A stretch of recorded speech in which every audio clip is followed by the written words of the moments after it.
Welcome to your favorite YouTube channel, Cartoonist Kayfabe. My name is Ed Piskor. I'm Jim Rugg. It's Kayfabe-tober, and these are your drawing prompts. There have been a lot of exciting pieces of artwork coming our way, and the way that we know that it's coming our way is because the artists tag us and add us and share those works with us, and we encourage you to do so as well. We'll share and retweet as much of these pieces as possible to, hopefully get you, goose your follower numbers a little bit.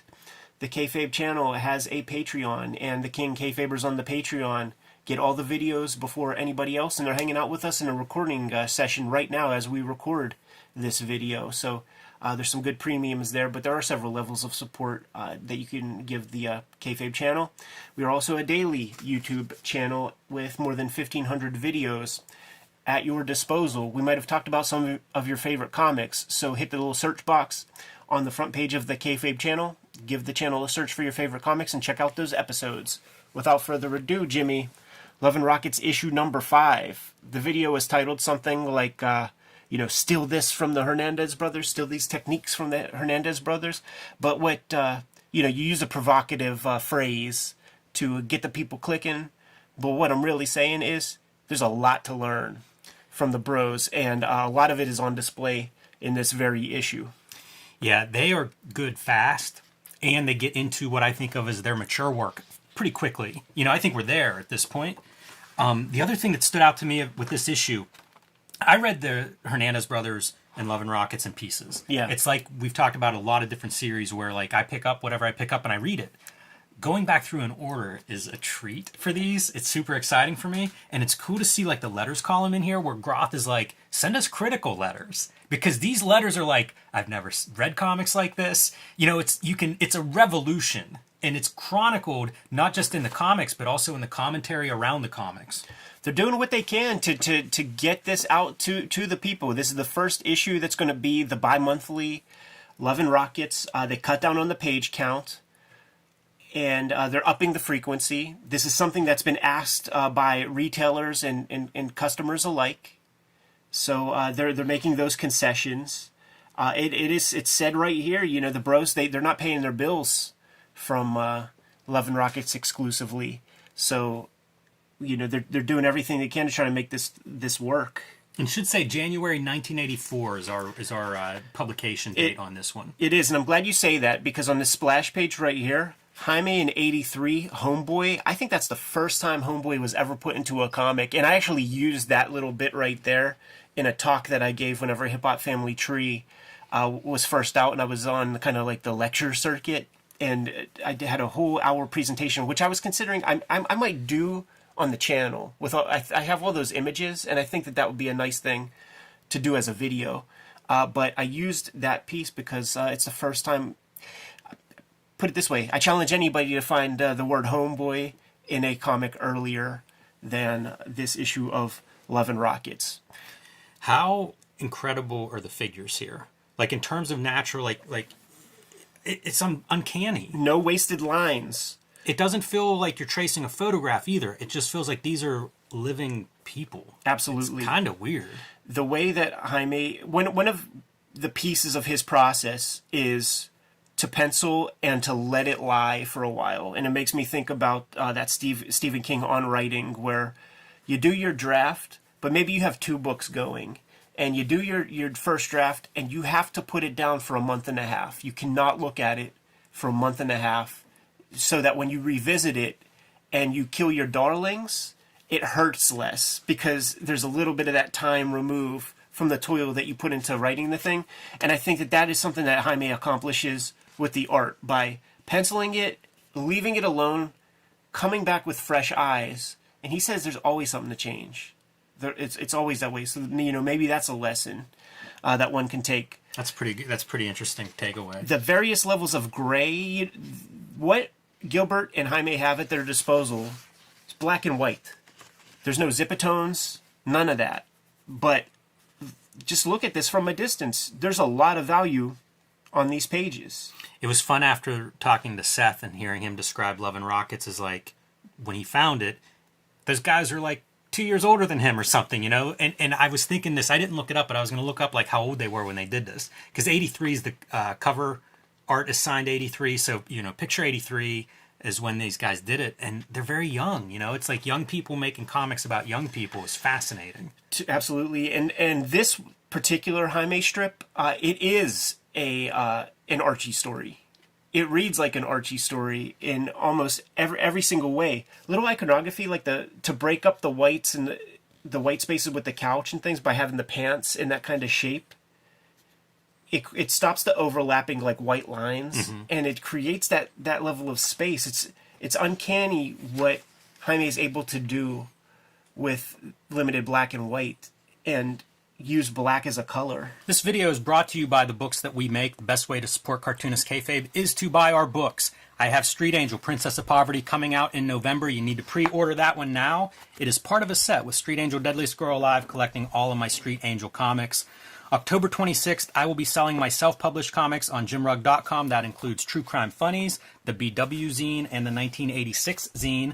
And Hulk Grand Design, my contribution to the Grand Design mythos, is sold out at the distribution level, so pick that one up if your comic shop still has a copy. Ed's Hip Hop Family Tree Omnibus will be in stores in November. I recommend that you pre-order this one. Get your name on a copy because these are going very fast. X-Men Grand Design Trilogy trade paperback will be out in November, collecting all 3 volumes of X-Men Grand Design by Ed Piskor. And Red Room, Antisocial Network, and Trigger Warnings are already out, and in January they will be joined by Crypto Killers. And now back to our video. Also going back through these and thinking timeline, it had to be profound on Jamie Hewlett. Oh, I mean, of course. He on one of the earlier issues, I mean, Jaime drew Tank Girl on the back cover. And I think that Hewlett would put his name Jaime sometimes. Man, his blacks are exquisite. This kind of like a night scene with that lighting that comes with such a thing. Just incredible. And the ability to be able to go in with like a black silhouette while still having like bits of night exposed in the same panel. Yeah, totally. Like he just understands like the way these things overlap. Look at that floating Izzy Rubin's face amongst the black. All the way down here, like creating multiple pieces within the same 1/9 size panel. That floating hand. Yeah. To like break up the stuff. It has full animation to it. Like you know what the body's doing. Uncanny draftsmanship. And the story of this is kind of great too, in that there's a new wall has gone up, a new construction, a new wall, and Hopi's trying not to be a graffiti artist, having been caught hundreds of times. Yeah. But you can't resist the allure.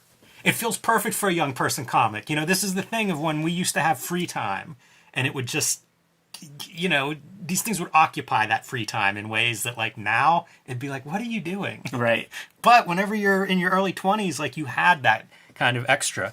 I love this too with the street lights. I kind of feel like there ought to be one more just little tiny oval dot in the background, you know, rule of threes and everything. Right. But it's beautiful seeing those street lights on the edge of the curb too, so you get a step down onto the street. So one of the great things that is something I've just never seen in comics is beyond a thought balloon, to have an actual panel within a panel with young Hopi's kind of id speaking. And we know you could track her age by her haircuts.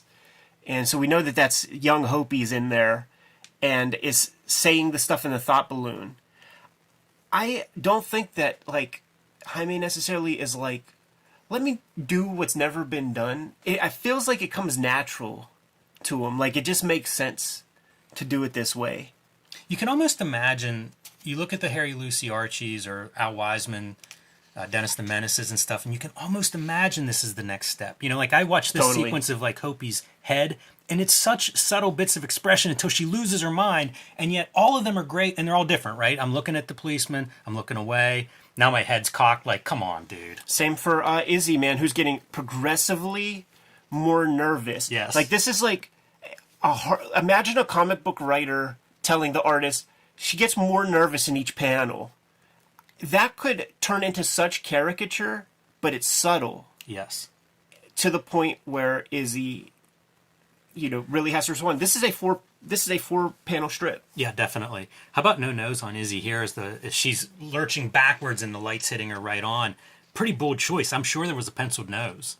Yeah. And then it's one of those things of looking at it and thinking, well, where does the shadow cast? Right. And then this is another piece of comics that I just adore, and it's the first time I ever read it, this kind of thing. And people like Jay Lynch, I've done some work with him, and he would do this thing where there are two tracks of conversation with two characters, and they're both in their own world, but they're together, interacting, trading cigarettes, whatever, but their focus is on something completely different. So you have these two complete different tracks, and I've only seen great cartoonists do this. You never see this in a Marvel comic or, you know, some kind of like mainstream thing. And the way we cap it off, we got Speedy out there drinking a Coca-Cola, and that Cochise, you know, sabotage Beastie Boys music video policeman is like rolling up on our guy. Hey, how about this for a 2-panel comic strip where we have the background lit up until we turn on the lamp? This is like that Will Eisner stage direction of like, put the end table and a lamp on there and we know it's a living room. That's what it feels like to me. It's just masterful. Absolutely. And the body language stuff were like the lazy foot kind of dragging out of bed. It's unbelievable. We probably say that on every episode where we're covering these guys. It shocks me because, like, here's issue 5. You know, we've got 45 more issues in this run. We've got 2 more volumes, 3 more volumes after this. You know, we know he's a master now. But in 1983? You know, like, he's doing this in 1983? Yeah. There's a dozen panels in this strip where we could just do an episode on this panel and how much he's accomplishing in black and white. Yeah. Fan letter by Gilbert. And the way this reads, it's a epistolary novel kind of thing, an epistolary story where it's the meditations and thoughts of the kind of know-it-all scenester, you know, and pitch perfect. The way he speaks about this Kayfabe band. Yeah, Twitch City, which, don't quote me, we have to do these episodes at a certain point, but in the Vortex Mr. X comics, I think there might be a Gilbert backup called Twitch City. Okay. Not 100% sure. Yeah, I'm not sure about that. But it's pitch perfect for these like know-it-all hipster people that you see at every punk rock show that have very little going on, but they know all the drama and dynamics. They're the Uatu the Watcher of your local scene. It's Gilbert playing with 4 panels. And it's not a moment-to-moment comic, you know, like where it's cause, effect, cause, effect. It could be days, months, years in between panels. And this is not an easy kind of shape to compose within, but he makes great use of it. Yeah, that would be a great takeaway from this strip, is figuring out good compositions within a difficult space, because they are not repetitive at all. They're not boring. But also, this speaks to the idea of, like, if you're reading comics in 1984 when this is coming out, and you love this comic, you're out of luck. Because there's one thing like this. Yeah, exactly. And from a distance, you know, you're looking at this video, and you're like, that is a lot of fucking words. And I am here to tell you that is a pleasure to read. It is a singular voice. It is the voice of our guy here. You don't confuse, you know, this voice with Luba's voice. It's a unique perspective. And might be one of the reasons why, at this point in time, everybody was extolling Gilbert Hernandez's writing. Mm-hmm. And this could be part of that example. Then we jump to another Jaime strip. Just a short ditty, Penny Century in T42 with H.R. Costigan, her kind of sugar daddy. And it's that classic, which, by the way, you know, like, there are websites for sugar daddies now where, like, guys could just, like, buy chicks offline, and it's that kind of, like, that kind of thing. So, clearly, that's been going on forever. And this is full, I mean, if you take the horns away, that could be Elon Musk's face. I was going to say, if you saw him off, it could be Hellboy's dad. And he is giving her the sun, the moon, and the stars. And it's completely boring to this young lass. I love the composition in this piece right here. It's really cool. And, like, she goes through, and now he follows her through. Right. Very fun. Can't complain at all. I like her expression here, too. You know, it's such a... he's able to draw very lively motion. Yeah. Yeah, she looks so daffy. Like, like the Lady of Rosemary, Mia Farrow, like a kind of ditz.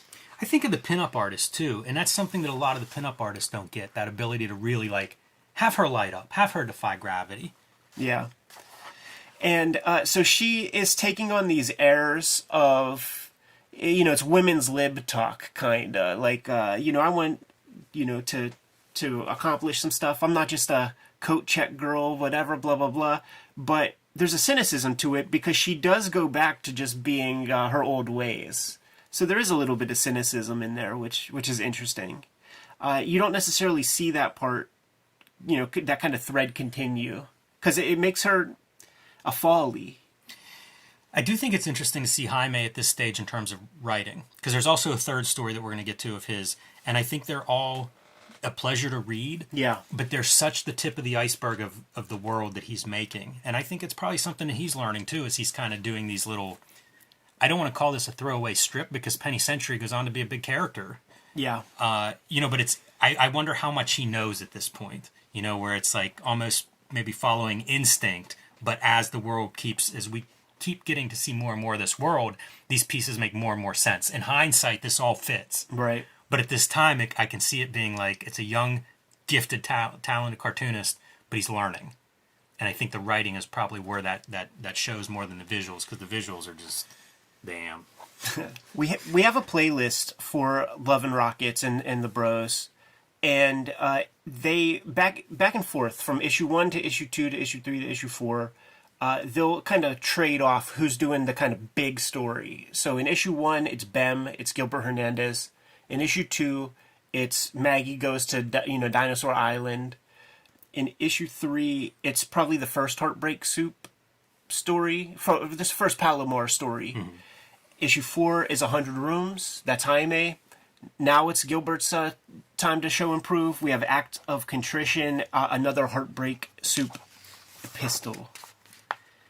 And we got this loudmouth guy who may or may not be a little touched in the headpiece. Yeah, I always hate it that people, in order to praise Jaime, they sort of criticize Gilbert. And I never get that in terms of art. It's amazing to me that they have a very different approach to black and white, considering like they grew up together, probably passing comics back and forth. Yeah. And yet have really come at that from two different directions. If you want to make black and white comics, like this is all you need to study. Yeah, totally. And I mean, I totally get it because you and I come from a place of being makers, and we have a different kind of gaze upon this work. But the comic store patron, they want shine, they want shimmering, they want gloss, and Jaime provides that in endless strokes. But, I'm with you. There's just so many moments that I'll be reading this and be like, oh, I love the way he handles hair on this character. Absolutely. Or, any of these little pieces. He has more gray values at his disposal. Mm-hmm. He will swing a brush and a pen. I feel like he might even use the dip pen also, because you definitely see rapidograph lines, but then you also see, some other lines that have some thick and thins to them that I do not think are brush at all. Yeah, and it's always so hard to tell because people change. So what he was doing here may be something that evolves quite a bit. Yeah, I'm just talking about this in specific. In a weird, it's almost a MacGuffin, the story here, is that loudmouth guy finds a box of clothes, somebody's getting rid of them, and says, get rid of these for me or whatever. Right. And ends up giving dresses to the different women in Palomar, which is a really cool way to wander around Palomar. Exactly. It's totally the function of and then that we'll character. veer off. We'll then follow Luba. This is almost like your setup for then the second half of the story. I'm going to prepare everybody now. At some point, maybe even next week, we'll be able to kind of fly through it. Julio's Day is one of the great Gilbert Hernandez masterpieces that is not talked about enough. And each page is a year in the life of a character. But it's not just Julio; it's the whole family. And Gilbert is building those chops here at this level where the town is the character. Luba and the Albert and the townspeople of Palomar are microorganisms within that ecosystem. And he gives a little shine to each one, but there's like an overarching narrative, and it is it is a massive feat to accomplish that, certainly in the way that he's able to, and you know, you can't help but bend the knee in praise of you know, the work. You get, by bringing those boxes around, taking them to the various ladies in the town. You also now get their perspectives and their own thoughts and points of view on the dresses. Some people like them. Some people talk about, oh, I couldn't wear these things since I was, you know, unless I was 20 years old. Blah blah blah. It adds texture to these various characters. Yeah, absolutely. Because once her old friend, romantic interest maybe, shows up and wants to take her out for the night, now she's running down Martin to, you know what? I do need one of those dresses. I have a use for it. A lot of time has passed since the last kind of big Palomar Tales. And it's established with characters like this, and we'll see Vincente and a couple other people, like, they're grown up now. They were kids when little Toko, you know, died of, you know, whatever kind of weird coughing fits that he had. Luba has a little bit more lines on her face now. She's accepted in the town a little bit more. You know, she's a part of the fabric of the neighborhood. And it creates the idea that, you know, she has some history with this guy. See, there goes Vincente. I remember reading this when I was a kid, and we had a pitcher named Vicente Palacios for the Pittsburgh Pirates. I really like the way he does Luba's hair. Yeah, for sure. Nearly the Crow, except there's a side part. So she talks mad smack on the guy, but you can tell that she's getting very, very, she's into it. She's into it. She still has the sway over, you know, the guys in the town. Yeah, absolutely. Probably many of the readers as well. And part 1. I think this might be one of those comics, too, where he continues the page numbers, you know, in the Stray Bullets fashion. Yeah, it's great. She basically tells Ophelia that, you know, she's watching the kids for the night. Right. And then whenever she gets home, she's like, when are you going to see him again? Tomorrow night. Yeah. I have a feeling she's going to be watching the kids again. We got a new Errata Stigmata strip in here. And I feel like that character starts to get phased out a bit. When when Gilbert starts to get deeper into the Palomar Tales and stuff, he leaves the whimsical stuff behind a little bit. I think it takes a long time to maybe draft a narrative like this.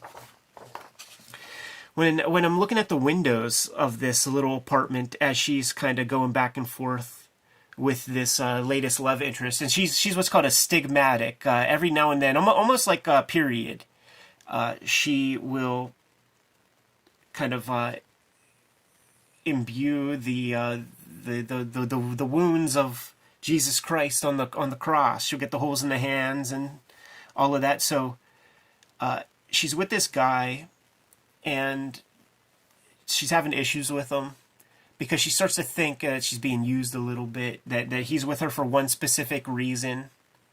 I think that's pretty clear. I think she's right. Well, it's certainly, that's a punchline of the comic. When you look at the windows, I can't help but think of Harriman, Crazy Cat. That's a good call. The idea of the backgrounds constantly changing, even in one fixed camera angle. You know what? Even the moons. Harriman have a lot of fun drawing those moons, and if you look, like, there's a square moon here, you know, there's a triangle. You know, he's fooling around with that for sure. Yeah. That's a good call. I wouldn't have thought of that, but it makes sense. I agree with you. And then, you know, sends that guy off packing. And then Retro Rocky, man. This comic is full of heart. This one. We saw Rocky 1 or 2 times before. And it's Jaime continuing the kind of playful stuff. You know, this is a playful issue for Jaime Hernandez. It is. Like I said, you know, I think writing-wise, he's still kind of mapping things. And still, I think Gilbert is too. Totally. To some extent. And it makes sense. It's not like they have a lot of guides to making comics of this sort. Right. And this is, you know, this is the Rockets portion of Love and Rockets. This is a futuristic story. You just saw the Fred Sanford truck kind of fly off. She kind of makes, you know, they're kind of out in the middle of nowhere, so there's so few kids to play around with that young Rocky is stoked on just saying hi to the garbage collectors. And the garbage collectors always pull out like little trinkets and things to hook her up with. So she gets this one dolly that turns out to be an astromech droid. And I love the way it's drawn. It's like circle template. You rarely ever see Jaime using tools like rulers and stuff. You know, it's all hand done panel borders. At the end of the day, I'm sure he uses rulers to start because those are good gutters and stuff. But uses the circle template. Might even use ellipse templates or circle templates to make the eyes and the mouth and the nose. Yeah, if you look close, you can see the head is a different line than the rest of the body. Very. This reminds me of my young niece. My brother got her the BB-8, I think, the little droid that's like the ball from the first Star Wars, and it was like a remote control one. It was big, and it has like some sort of gyroscopic thing, so the head can stay up as it's rolling. It's pretty slick. Yeah. Turned it on, sent it her way, and this was the reaction. She's quite small whenever she got her hands on that thing. But quickly, in 2 panels, grows to embrace and love little Fumble. Fumble. That's a good name. And this is after page 1 where she kind of sends Fumble off. Get the hell out of here. Familiarity breeds contempt. So as she's kind of circling back and thinking about her experience with Fumble over the years, to even taking him to school, she has to go dust him off, man, because this is what he looked like when he first got her, and it's sad. It's sad to see him kind of depowered and stuff. It reminds me so much of the Ghost World story where Enid has that yard sale, and then at the end she like races home to hope that the one little toy from her childhood is still there. Right. It really feels like this as she's like missing Fumble and going back. And the final panel, using very interesting textures that I've not seen Jaime play with a lot since. I think that stuff will kind of go away. But how else do you communicate, you know, depths of trees and stuff off on the shoreline? Wow, I didn't realize this, but the letters, Stamford, Connecticut, in this first printing. So this is before they even moved to, I guess before they moved to LA briefly, right? Right. Yes, sir. And you can't look through an issue of Love and Rockets without also enjoying the back cover. The brothers will switch off on that as well. So we got one of those really great kind of abstract quality Gilbert Hernandez covers that always fun to see him like push the shapes and distortions. The covers of these books to me is as good as the contents. Yeah. You know, you judge them totally differently, but we do have a video of like the covers for this first volume of Love and Rockets, and I would encourage everybody, if you're new to Love and Rockets, or even if you may be used to reading them in book collected form like a lot of us have done, go check out that video and just admire the artwork of these covers, because a lot of times they're standalone covers and images, you know, especially a back cover like this. It's a chance for them to just kind of shine and just do a really cool illustration. So pretty amazing gallery from cover to cover in these issues. It made me very happy to kind of go through our archives and to see that you guys are really showing up for those Love and Rockets videos that we've done. They've been getting a lot of juice, and there have been a lot of comments coming through. And when we were just at Baltimore Comic-Con, I would say dozens of people came up to me and said, "You have made me Love and Rockets fans." This is a comic that is taken for granted, and it's always been taken for granted. One of the famous interviews when they announced the cancellation of issue 50 of the first run of this run, they said that if everybody who heaped praise upon us at that or was sad that we were going away, if they would have just bought the comics, we wouldn't have stopped. So these are comics that cannot be taken for granted.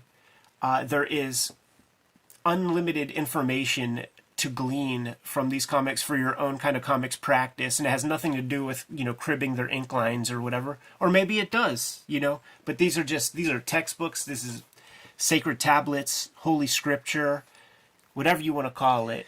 It's a massive influence on American comics since it started being published. Yes, sir, man. Super fun to go through another issue, Jimmy. I look forward to going through more with you. If you're good to go, I'm good to go. Kayfabers, like, follow, subscribe to the YouTube channel. Hit the bell so that we can notify you when new videos are available. Cartoonist Kayfabe-tober is upon us, 2023. These are your drawing prompts. Make sure that you tag us, add us. Make sure that we see these pieces that you put together so that we can share those with our audience at large, boost your numbers, get your name out, and it's always a pleasure to see what you guys come up with. We are a daily YouTube channel, and with more than 1,500 videos in our filmography at this point, some stuff might have slipped your radar, and we might have talked about your favorite comics. Give the channel a search for your favorite titles, check out those episodes, and if we did not cover your favorite comics, put something in the comments, let us know what those comics are. We can push those comics a little bit higher on our to-read piles. The videos are supported by the King Kayfabers on our Patreon. They get access to all the videos before anybody else. They're hanging out with us right now in a live stream recording session as we put together this week's worth of videos, and we are very much in appreciation for the King Kayfabers who are supporting the channel. Ultimately, though, the videos are brought to you by the books that we make. Before you is a sample of our bibliography to date, but we are working all the time. And coming October 18th is the Hip Hop Family Tree Omnibus. You guys have been watching this comic kind of develop over this past year of 2023, and it is almost upon us, and about 75% of this print run is accounted for already, which I have to absolutely thank you guys for. What that also suggests is if you even think that you want this, you better order it up quick, because that last 25% is going to go pretty quick whenever stores sell stuff off the rack and then have to re-up. 500 plus pages, 150 pages of additional material, and best book I ever made. Please scoop that up. Not the only holiday effort to come in 2023. In November comes the X-Men Grand Design Trilogy trade paperback. It's crazy how this one works, because it's probably off to the press right now, mere weeks before its release, so I don't have a comp copy to show off. So it's going to be smaller in scale than what you're looking at. But these big volumes, some of them are out of print, and it's going to have all of my X-Men Grand Design work in there. Please check that out, man. It's perfect jump on point for any X-Men fans or enterprising X-Men fans if you're curious about that title. Red Room has been my focus the past couple of years in terms of new comics. 2 trade paperbacks out, The Antisocial Network, Trigger Warnings. It's Halloween time, right? Read some tongue-in-cheek horror potboilers. There's going to be a 3rd volume coming out in January. It's called Crypto Killers, and it is the best round of comics yet. Each one of these is self-contained, though. It has 4 complete self-contained stories. If you see either of these out there in the wild, give it a shot. Jimmy, tell the people what you got going on. Hulk Grand Design is my contribution to the Grand Design mythos, and it is sold out at the distribution level. So pick that up if it's sitting on your comic shop shelves right now, because these are going to become harder and harder to find. Coming out in November, Street Angel Princess of Poverty from Image Comics. You need to pre-order that one now. It collects all of the Street Angel comics that are not in Deadliest Girl Alive, also available from Image Comics. These 2 books together will comprise the complete set of all of the Street Angel comics that I have made so far. And I have been self-publishing lately and will be selling these on jimrugg.com, my website, at the end of October, October 26th. That will include the BW zine, highlighting panels and art and ads and editorials from the black and white explosion comics of the 80s that I love so much. The 1986 zine is all about the year 1986, whenever comics really the direct market and comic shops took over the direction of comics in America. And True Crime Funnies. These are nonfiction stories featuring traditional true crime subject matter like a drug cop, but also featuring some wrestling stories from the early 20th century, as well as an Andy Warhol soiree into wrestling one night. So check those out. Mark your calendar, October 26th, jimrugg.com. And if you can't wait that long, you can read a lot of this stuff on my Patreon, patreon.com/jimrugg. The books are the most important part to keep the channel solvent and to keep the videos coming to you on a regular basis. But there are some ways to directly support the Cartoonist Kayfabe channel. Jimmy, let the people know. Subscribe to the Cartoonist Kayfabe newsletter at the links below this video. It's a way for us to keep you up to date on what we have going on and where we're going to be. You can also pick up Cartoonist Kayfabe t-shirts, merchandise, mugs, hats, stickers, all kinds of stuff at our spread shop. And that link is also under this video in the show notes. There you have it. Plethora of ways to support the Cartoonist Kayfabe channel. Jimmy, please give the people their final marching orders and we'll be on our way. Read more comics.